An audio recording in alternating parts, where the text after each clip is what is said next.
In today's video, I'm going to teach you how to add Hubspot in Framer. By the end, you'll have a Hubspot form added to your Framer project, positioned exactly where you want it, styled to match your design, and ready to publish. First, open your project in Framer.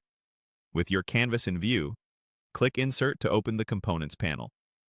If the panel closes as you place elements, just click Insert again to bring it back. Keep the panel open while we work so you can quickly add what you need. Inside the Insert panel, look to the categories. Find Forms, then open Embeds. You'll see options you can drop onto the canvas. Click the highlighted option to place an embed frame where your form will live. If it lands in the wrong spot, that's okay.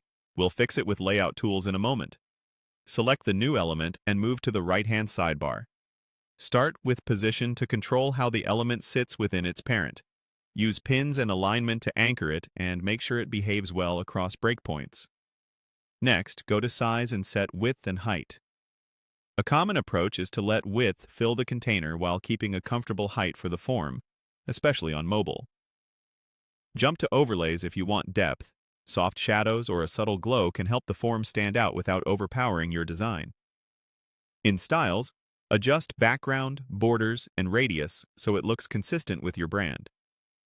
Then open Transforms, if you'd like minor tweaks like scale or rotation. Small changes go a long way, so keep it gentle. Return to the Insert panel and choose Hubspot form. Drop it into the Embed area or directly onto the canvas in your target section. With it selected, use the available controls in the right sidebar to configure the form block. You'll see highlighted switches and fields. Use those to fine-tune behavior and appearance.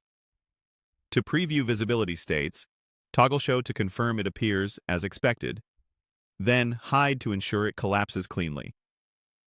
If you're building within a longer page, select the scroll section your form sits in to make sure the layout flows naturally and nothing overlaps or clips.